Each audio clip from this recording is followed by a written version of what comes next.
I don't think that you can understand the current situation properly without considering the role that postmodernism plays in this. Because postmodernism, in many ways, especially as it's played out politically, is the new skin that the old Marxism now inhabits.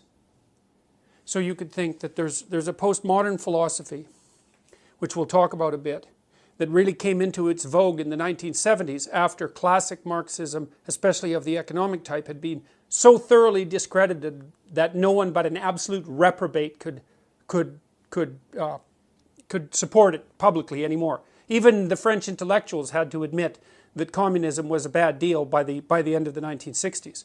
And what happened was that they played a sleight of hand game in some sense and rebranded themselves under the postmodern guise. And that's where identity politics came from. And so, and then that spread like wildfire from France, especially into the US, through Yale University, through the English department there, and then everywhere. And so what happened was, there was this idea that the Marxists had put forth that the natural landscape of economic landscape is a battle. And it's a battle between the proletariat, the working class, and the bourgeois.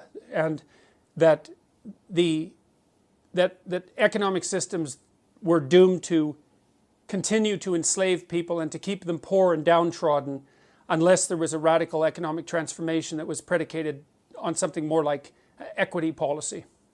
And then that was put into place in many, many places, as you no doubt know, throughout the 20th century, with absolutely murderous results.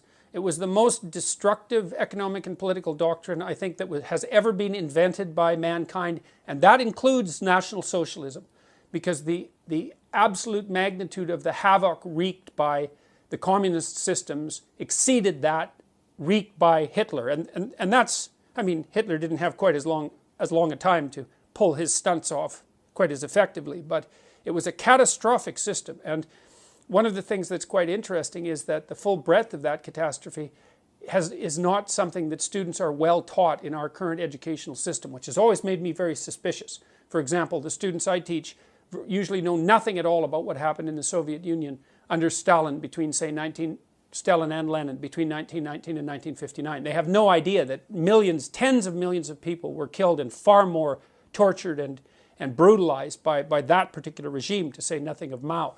So look, what happened was that by the end of the 1960s, the evidence that communism was a catastrophic failure was so overwhelming that even the French intellectuals, and we'll return to them later, like because the French have a very long-lasting and powerful public intellectual tradition, and so intellectuals there are very influential. Even the French intellectuals like Sartre, Jean-Paul Sartre, the famous philosopher, had to admit by the end of the 1960s that the Stalinist, communist, Maoist experiment and all of its variants, not just those particular dictators, but all of its variants, was an absolute catastrophic failure. And then what happened was the postmodernists came onto the scene, and they were all Marxists, but they couldn't be Marxists anymore because you couldn't be a Marxist and claim that you were a human being by the end of the 1960s. And so they started to play a sleight of hand, and instead of pitting the proletariat, the working class, against the bourgeoisie, they started to pit the oppressed against the oppressor. And that opened up the avenue to identifying any number of groups as oppressed and oppressor, and to continue the same narrative under a different name. It was no longer specifically about economics. It was about power. And everything to the postmodernists is about power. And that's actually why they're so dangerous, because if you're engaged in a discussion with someone who believes in nothing but power, all they are motivated to do is to accrue all the power to them. Because what else is there? There's no logic, there's no investigation, there's no negotiation, there's no dialogue, there's no discussion, there's no meeting of minds and consensus. There's power. And so since the 1970s, under the guise of postmodernism, we've seen the rapid expansion of identity politics throughout the universities. It's come to dominate all of the humanities, which are dead as far as I can tell, and a huge proportion of the social sciences. And we've been publicly funding extremely radical postmodern leftist thinkers who are hell-bent on demolishing the fundamental substructure of Western civilization. And that's no paranoid delusion. That's their self-admitted goal. And I've identified, not only me obviously, but one of the main players in this entire drama is a French philosopher named Jacques Derrida, who I think most trenchantly formulated the anti-Western philosophy that is being pursued so assiduously by the radical left. And I think its dangers cannot be, I don't think its dangers can be overstated. And I also don't think the degree to which it's already infiltrated our culture can be overstated. I mean, the people who hold this doctrine, this radical postmodern communitarian doctrine that makes racial identity or sexual identity or gender identity or some kind of group identity paramount, they've got control over most low to mid-level bureaucratic structures. And many governments as well, but even in the United States, where a lot of the governmental institutions have swung back to the Republican side, the postmodernist types have infiltrated bureaucratic organizations at the mid to upper level, and that's actually what they're trained to do by their activist professors in university. And if you want proof of that, you can just go onto the websites of women's studies groups, for example, because they're some of the top offenders, and just look at what they say. Well, but that's the issue, is that caring for someone or for a group of people is a very complicated thing. And it doesn't always mean be compassionate and feel sorry for them because they're downtrodden. It's not good enough. Like a lot of the structures that we've put in place to help people over the long run are rather harsh in their operations in the short term. I mean, so the values that are associated with trait conscientiousness, for example, which are reasonably good predictors of more conservative-leaning political belief, aren't warm, fuzzy virtues. They're cold, hard, judgmental virtues. They're the demands for performance, for example, that go along in the workplace.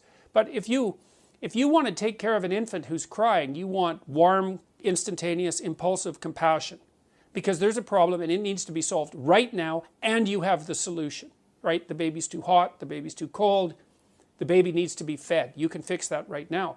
If you're dealing with systemic problems of poverty, for example, or trying to determine how to produce more opportunity for everyone to benefit from everyone's abilities, you have to use a hell of a lot more than compassion to get there. And so to think of community in the positive sense as being driven by nothing but empathy, which is really one of the central arguments of the postmodern types, at least that's what's driving some of their argumentation, is it's an absurd proposition. So it's not so much that they confuse the two things, is that they fail to differentiate the concepts to begin with. It's very, very difficult to build functional structures that help people thrive individually and socially over long periods of time.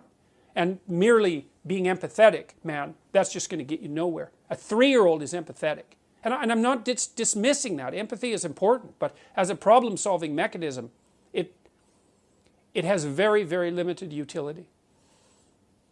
Yeah. Well, this brings me back to, you talked briefly about, National Socialism, fascism, and collectivism. The difference being, from my understanding, fascism was made to control the individual, Marxism was more control of means of production, socialism more means of controlling the fruits of production, if I'm not mistaken. And I think we've seen the destructive nature of collectivism in destroying the individual, right? Well, I think that's actually the point in large part. I mean, Derrida, for example, coined a term he called phallogocentrism, which he regarded as the central axiomatic position of the West. That not only the Enlightenment West, but also the Christian, or Judeo-Christian for that matter, West prior to the Enlightenment. Derrida went after the tradition running through Judeo-Christianity, through modernism and the Renaissance and the Enlightenment, and criticized that. And that was the idea that, and he was critical of this, it's the presupposition that culture is first male-dominated, which is a presupposition that I take great exception to because it's a radical oversimplification of the historical story. To the degree that culture was male-dominated, it was only dominated by a very small number of males. Most males were serfs or soldiers or cannon fodder for that matter, or coal miners dreadfully toiling away for their work. Certainly as oppressed as women were in general by the absolute poverty of the conditions. You know, up till 1895, the average person in the Western world lived on $1 a day in today's money. Right, so I mean, you don't have to go back very far in time before you find everyone oppressed, but not by the socio-cultural system, merely by the absolute, insane difficulty of life itself. Well, so Derrida described the West as male-dominated, which I think is something to take serious issue with as a blatant claim. It's not differentiated enough or sophisticated enough, and he also said it was logos-centric. And that partly means logic, but there's a deeper meaning to logos, because logos is also the second person of the Christian Trinity. And Derrida knew that perfectly well.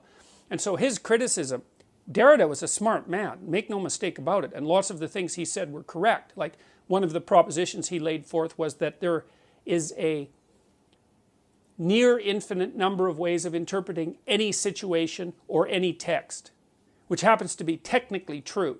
And that's been discovered in all sorts of fields, including artificial intelligence. So the central claim that he begins with is actually true. And it's not surprising that it had such a powerful effect on the humanities, because it's actually an extraordinarily powerful and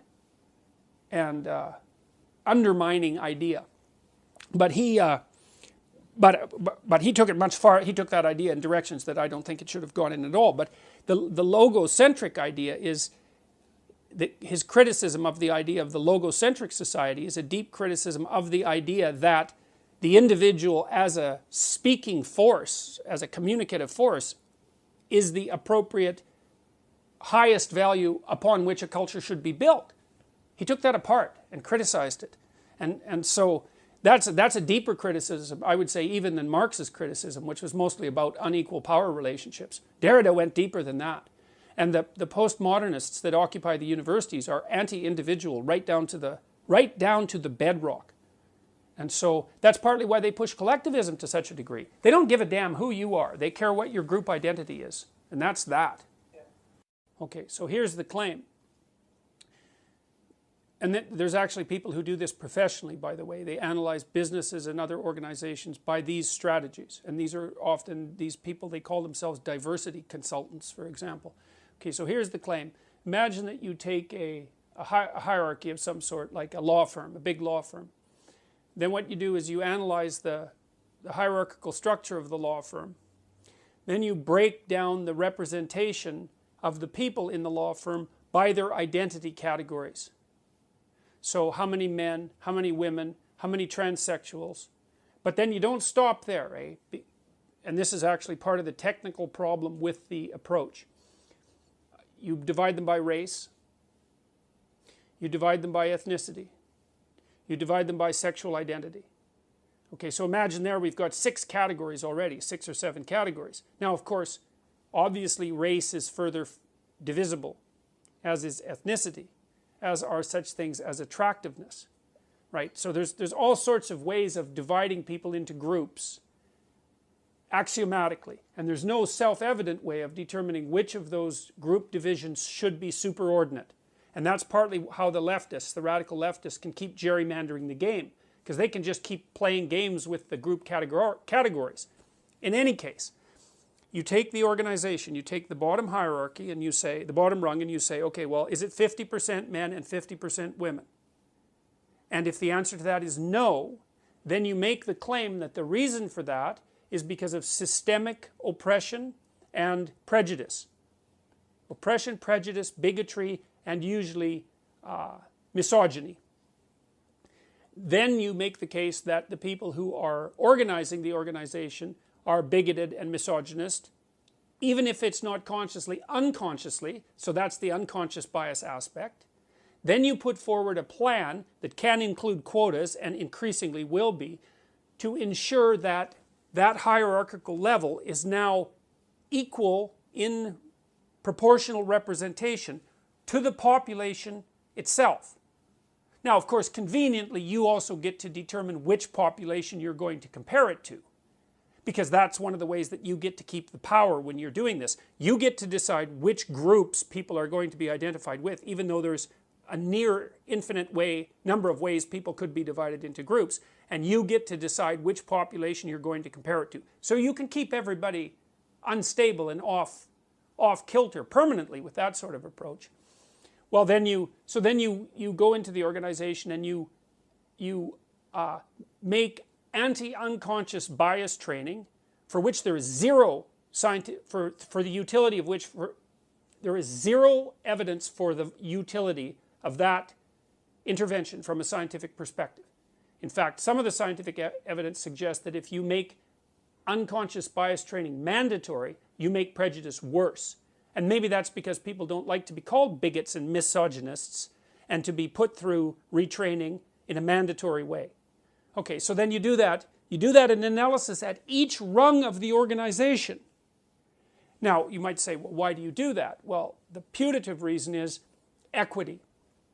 Now, equity and equality of opportunity are not the same thing. If you hear someone utter the word equity, either they don't know what they're talking about and they're ignorant beyond they're ignorant in a manner that makes it inappropriate for them to engage in a conversation about it, or they are the enemy of anyone who holds the tenets of individuality dear. Because equity means equality of outcome. And so the real postmodern radicals are using community to mean equity and equity to mean equality of outcome. And so then they get to divide up the groups into whatever groups they feel are the groups that people should be divided into now. And then they get to go make their claims of oppression and misogyny and bigotry and all of that. And one of the huge advantages that accrues to them in doing that, and since it's all about power, is power. And that's the game that's being played out. And that's happening unbelievably quickly. The equity issue is something it's absolutely unbelievable to me how rapidly people have started to talk about equity and to actually think that that's a reasonable goal. Now, the alternative is to let people sort themselves out more or less in a free market manner, allowing for the possibility that there are genuine differences between people in intelligence, temperament, and interest, and the notion that those things differ and that a tremendous amount of that difference is a consequence of underlying biological reality is overwhelming. And the humanities types, the postmodernist types, they know they've lost the scientific battle over this. The whole idea that people are a blank slate and that everyone's equal at birth and that everything that makes people differ is a consequence of socialization, that bloody idea has been dead among anybody who's reasonably educated as a scientist. That's been dead since, I would say, mid-60s. Dead. It's not, no one even talks about it. But among these postmodernist types, man, they don't give a damn for facts. In fact, facts for them are merely whatever the current power hierarchy uses to justify their acquisition of power. The people who are animated by the postmodern ethos are not generally in and of themselves thoroughly possessed postmodern philosophers. First of all, they don't know enough about postmodernism or its underlying Marxism to make that claim. Imagine that the philosophy has an impetus, it has a core tendency to move in a given direction as a body of ideas, a coherent body of ideas. And then imagine that it's represented in fragments among people who find its tenets palatable. So most student radicals, for example, are not 100% committed postmodernists. They're probably only like 10% committed postmodernist. When they're not being foolish with their mob, they're out being normal people. But you get a mob together that's animated by that postmodern ethos, then the collective spirit that animates the mob has that power-seeking proclivity and that antipathy towards Western ideals that we've been discussing. I think it's what makes that different, let's say, from what was happening in the Soviet Union at the beginning of the Russian Revolution, is that there was a organized group of conspirators, Lenin at the head, whose goal was to overthrow the monarchy and to seize power. And that isn't what's happening here. There isn't an organized group of people who are getting together and saying, well, you're going to lead the assault on Western civilization and we're going to produce a new government out of the ruins. It's nothing that explicit and articulated, but the end result is much the same. And it's happening, well, I think it's already demolished the universities. So I think actually irreparably. I think whatever the universities are going to be in 15 years, especially on the humanities end, will bear almost no resemblance to what the universities are now. Right? The purpose of those so-called disciplines is to produce radical postmodern activists who will reshape the political and economic structure. In fact, that's part of the coursework. It's like, that's what they do. The discipline isn't based on the acquisition of abstract knowledge. They're activist disciplines. And, you know, I use women's studies as the core example because I think it's most obvious with women's studies, although all the ethnic gender studies, pseudo-disciplines that have emerged in the universities over the last 30 years are all bastard children of exactly the same enterprise. But even more appallingly, that ethos has moved out into disciplines that at one point had some genuine value. Anthropology, that's a good one. Sociology, social work, education. Education is done. The faculties of education are so corrupt that it's almost unimaginable. They might even be worse than, as a societal segment, they might even be worse than the women's studies groups because they've seized the educational systems. I mean, I've just been reviewing the Ontario Teachers Federation, ETFO, I think it is, EFTO, Education Federation. I'm sorry, I can't remember the acronym. Doesn't matter. It's a document that's produced by the main teachers organization in Ontario. And I've just been starting to review their curriculum for children from kindergarten to grade 8. It's pure social justice postmodernism. Jesus, they even teach kids to, here's how you interpret a book if you're a postmodernist, like a fiction book. You don't read the book and try to understand what utility might be extracted out of it to guide you in your life. That's the old system. The new system is you read the book and you analyze it in terms of whose societal position of power it justifies. So you look for who the supremacist is in the text. It could be the author, it could be the characters, it doesn't matter. You read the text as if all it does is reflect on the current corrupt power structure that obtains in current society. And that's the beginnings of literary criticism under the social justice regime. And none of this is subtle. These people have gone way beyond subtle. You know, we have social justice tribunals in Ontario. They're named that. And the educators in Ontario, the teachers, have already decided that the goal of the education system is to indoctrinate children from kindergarten into a radical postmodern, leftist, communitarian, equity-oriented ethos. That's what they're doing. They're even subsuming the teaching of mathematics and science under that umbrella.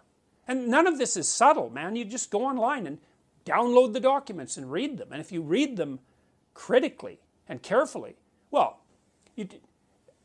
since I've been really looking into this, which would be since last September, really starting to look at it from a legislative and policy level, I mean, the first thing I came across was the Ontario Human Rights Commission website, which is an absolute travesty. Those people are so dangerous, it's almost, you almost can't believe it. The Ontario Human Rights Commission, it should be abolished. It's a very subversive and dangerous organization, as are the human rights tribunals. Those things are dangerous. The Ontario Institute for the Studies of Education, that bloody thing is a fifth column. The people who are producing the educators that emerge from that institute, they should be put on trial for treason. Like, it's serious stuff. And the idea that the purpose of education is to get them while they're young, you know, in kindergarten, so that this radical postmodern Marxist ideology can be so thoroughly inculcated among people when they're young that they have no chance of escaping from it. And that's what's happening in the education systems. It's unbelievable.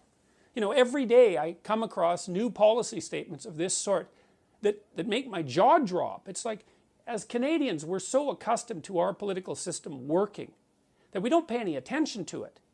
And so when you ring the bell and say, hey, there's a problem, people think, no, there's not. This is Canada, for Christ's sake. There's no problems here. You must be insane. Right? And that's the right thing for them to think. Of course, when I started talking about Bill C-16 back in October, the first wave of public response was something like, this professor is like a demagogue who's, exaggerating the danger because of his own problems and for whatever, reputation might accrue to him. And the funny thing about that criticism is that was the right criticism, right? Because when someone stands up in a country that functions and says, hey guys, there's something really rotten going on here, the first thing you should do is assume that that person has gone off the rails. But the problem is that I haven't gone off the rails. That's the problem. The problem is that the problems that I'm pointing to, they're real. Like, look, I talked over the last 2 weeks, 3 weeks, to I would say, you know, if you imagine Canada's top 20 journalists, mostly in print, I talked to 10 of them. They're all terrified of speaking out about such things, say, as cultural appropriation. These are the main journalists in Canada. They're already censoring themselves with regards to what they'll print, and if they don't censor themselves, their editors will. And these aren't low-level people. These are people who have massive reputations, and you'd think that would be sufficient, you'd think, to protect them from being mobbed. But they're terrified.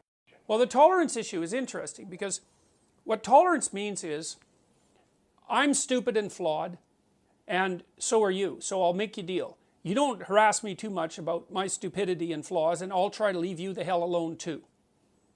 And that's a pretty good deal for everybody.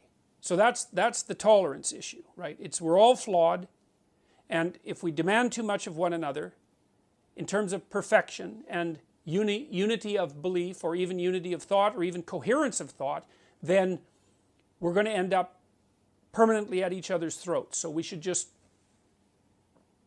try not to make unnecessary enemies. That's tolerance, and it's a good principle.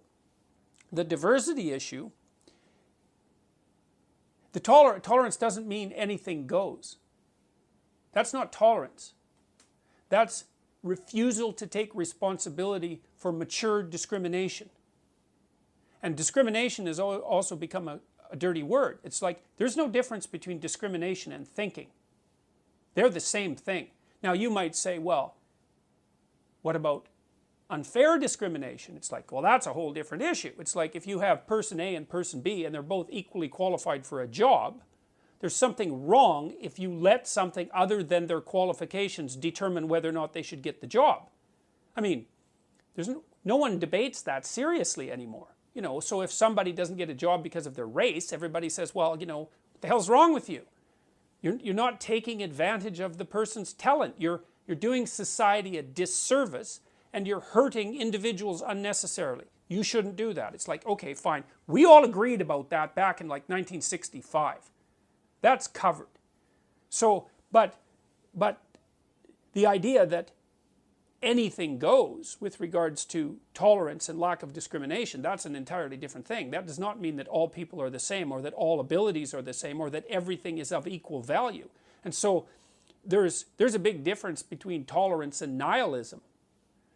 And so lots of people say tolerance when they mean, well, anything goes, I can do whatever I want, I don't have to be responsible for anything, I don't have to think, and there's no difference between people no matter how they act. It's like, sorry, that's not a philosophy, man. That's a recipe for chaos and disaster.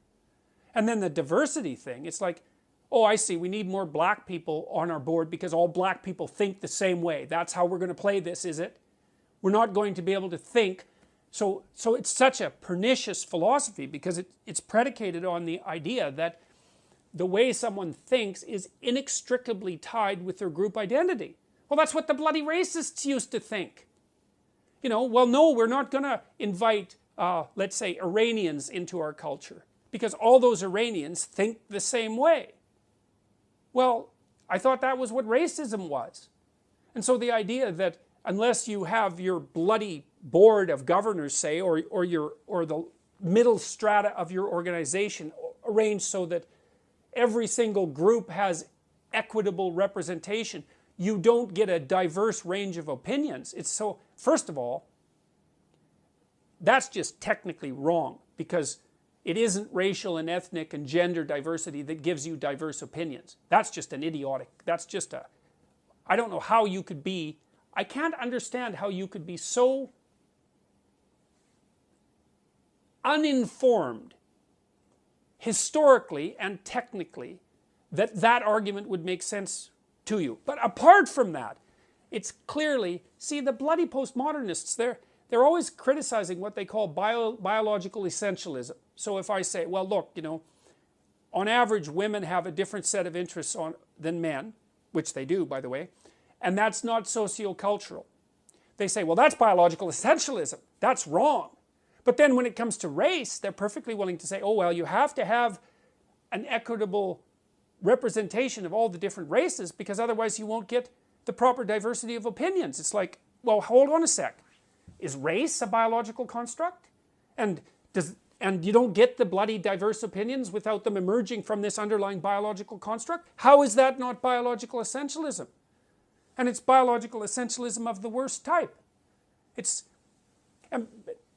Having said all that, I would also caution people against making the assumption that what the radical postmodernists say they're after has anything to do with what they're actually after. Because they're not after equity. They're not after tolerance. They're not anybody's friend. Not at all. They're power. They're after power. And that's it. And they use all this compassion language, which is like, you just have to scratch the surface of that and you find out how fast that vanishes. They use all this compassion language and I'm on the side of the oppressed, all of that posturing. It does nothing but mask the underlying drive to power. And that's in keeping with their own damn philosophy, because for the postmodernists, there is nothing but power. But there's an idea that emerged in the West, and the idea is that the state is regulated by the ethic of the individual. And so that the individual has intrinsic value, and that value is predicated on the recognition of the individual's capacity to generate order out of chaos. And that's the identity with God that was implanted, so to speak, in human beings at the beginning of time, according to our founding, let's call them mythologies. There's something about that that's right. Now, if we lose that, we're going to suffer for it, man. We're going to suffer for it. And I've studied totalitarianism for a long time. I know what happens when things take a viciously communitarian twist. It is not pretty. And you know, people think our society is more, even the radical leftists who criticize it, think that our society is more robust and impervious to subversion and danger than it actually is. It's actually not. It's actually, we could lose it a hell of a lot more easily than we think. And it's got all sorts of flaws, and like, criticize away, but with a bit of gratitude, that would be nice. It's got all sorts of flaws, but we don't have anything better to put in its place. And when we tried a couple of different variations in the 20th century. Man, and that did not go very well. Now, if people want to bring that back, it's either because they don't know what happened, and they probably don't, because generally speaking, people's historical education is so dreadfully inadequate that it's actually, it's like a crime. Or they don't care, and what they're aiming for is trouble. And neither of those things are good. So, you know, I've been watching this politically correct thing develop for 3 decades. You know, it's popped its head up here and there. It happened really in the 1990s, in the early 1990s, but then it sort of faded away to some degree. But right now, man, it's back with a vengeance. You know, in Bill C-16 in Canada, that's going to pass. And that is the first piece of legislation ever put in place in Canada that compels speech. And the Justice Minister curses on her head. The Justice Minister is refusing to, and her coterie of minions are refusing to implement a perfectly reasonable amendment that was proposed by Senator Don Plett to to reword the Canadian Bill of Rights to ensure that Bill C-16 doesn't interfere with free speech. And they refused to do it. Why? Because equity trumps everything. Equality trumps everything. And that's not good, to put it simply. That is not good. And so people need to wake up and see what's happening. And they need to start watching what their children are being taught. That the new policies of the Ontario Teachers Federation, as I said, I've got the acronym wrong, those should be scrapped. I would tell people, do not send your children to public schools. If you're going to send them to public schools, you better bloody well keep an eye on what they're being taught. And I would say that's particularly true for communities of relatively conservative immigrants and minorities. You know, I mean, historically they've been aligned, say, more with the Liberal Party in Canada because of its more tolerant attitude towards immigration. It's like, it's time for those relatively socially conservative ethnic immigration communities to wake up and realize that the people that they thought were their allies are not their allies at all. So, no, we're going too far down this road. It's not a good idea. And it's happening a lot faster than people think. So, it's time for people to wake up. Jesus, you know, I've talked to the Conservatives, the leadership, many of the people who ran for the leadership federally. I've talked to the provincial Conservatives in Ontario. The provincial Conservatives were too afraid to have me come and talk to their caucus. Think about that. They think I'm too, because, you know, their theory, yes, this is Patrick Brown's strategy, is if they just shut the hell up and hide in a corner, Kathleen Wynne will flame out and they'll win the election. It's like, well, maybe and maybe not, but that's no strategy of courage. It's like the conservative types, even the liberals, the classic liberals, have to get out there and say, look, what's happening on the radical end of the political spectrum, that is not good. We need to do something about it. But they're too afraid. The conservatives are afraid that they will be targeted as individuals, mobbed by the social justice warriors online, and taken out. And so they don't say anything. It's not even the social conservatives who won't say anything. It's like mainstream liberals who won't say anything. Well, as soon as people, so now the journalists are censoring themselves. They've already told me that. The politicians are censoring themselves. It's like, what the hell? What's going on? And and what's really awful about it is it's a very small minority of people who are basically producing this movement forward. It's probably no more than about 5% of the population. So, and the other thing that's so interesting is if you push back against them hard, they just fold. I can't even get the social justice types to debate me.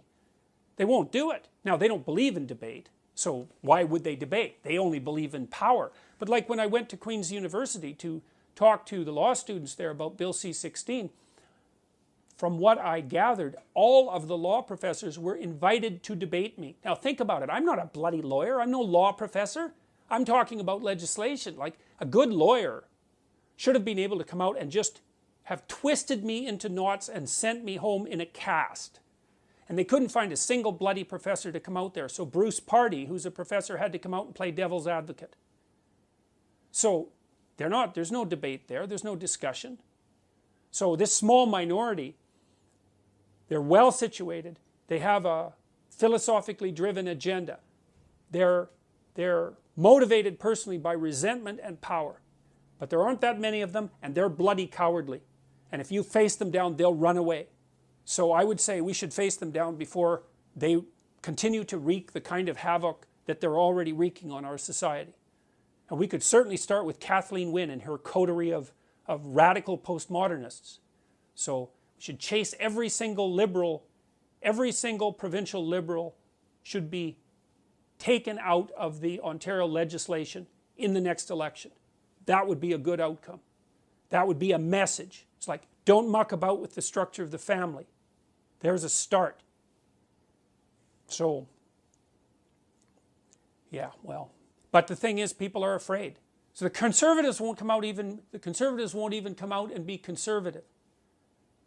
So one of the things I've talked to them about, and I think I talked to 5 of the people who were involved in the leadership convention, was if you guys are afraid to be conservative, you've already lost. You're done. Like, you're just playing out an empty game. And they are, that's the policies they're pursuing. Patrick Brown won't come out and, like, what the hell, Kathleen Wynne, she should be hanging on with one finger. If that woman had an ounce of integrity, she would have resigned when her popularity fell below 10%. But she doesn't, and no one will take her on with regards to that. So, it's not good. I can tell you one thing that I've experienced. If you're not happy with the kind of policies that your company is putting in place, or the bureaucracy that you work in, or your government, or any of those things, if you're not happy about it, and you wait, the probability that you'll become more unhappy is extraordinarily high. If you come out and say something early on, you're taking a risk. But if you say something and you don't apologize and you hold your damn position, you can chase them back. That's been my experience. You don't apologize, you know, and you don't soften what you have to say. But as far as I can tell, you've got a choice. You can wait around until things get worse and you're weaker, and you can wait till you're taken out, or you can stand up now and say what you have to say with a reasonable chance of success. That's how it looks to me. A very small proportion of extremely radical people have managed to grip the steering mechanisms of our large-scale social structures. It's like, were we asleep? And the answer is, yeah. That you fall asleep when things are too good for too long. So it's time to wake up, man. It's time to notice that the liberals that we're electing are not liberals. They're not even socialists. They're way the hell to the left of that. And so how did that happen? No one expected that.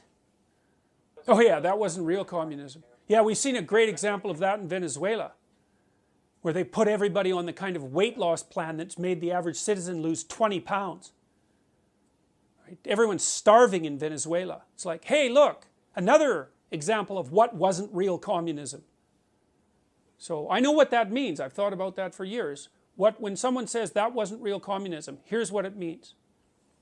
I am so narcissistic and arrogant, and so convinced of the rightness of my ideology and of my moral purity, that if I was the dictator of a communist state, the utopia would have come in as promised. That's what it means. That wasn't real communism. That's what that means. So when anyone ever says that, you think, oh boy, I've got your number now. I know what you think of yourself. You think that had you been Stalin, that there wouldn't have been so much blood. It's like, you think again. Besides, if you would have been the positive Stalin, let's say, one of the negative Stalins would have come along and killed you real quick. So don't be hypothesizing down that road too quickly. That's what they were, the useful idiots. And you know, and Stalin killed all the old guard, all of them. It's like, you guys, you've done your part. All you are now is annoying and threatening. It's like, we'll just line you up and shoot you. You know, Solzhenitsyn has done a perfectly fine job of documenting Lenin and Stalin's essential similarity of character, you know, because people say, oh well, the road Lenin was on, that would have been a good one, but it was perverted by Stalin. It's like, oh no, Stalin was Lenin's slightly more evil twin. And Lenin trained him anyways, because he'd set Stalin out to do all his dirty work, and Stalin learned how to do that real well. So there's no saying, oh yeah, well it was a good idea to begin with and Lenin was on the right track, but then it was a cult of personality. It's like, no, sorry guys, that isn't going to wash.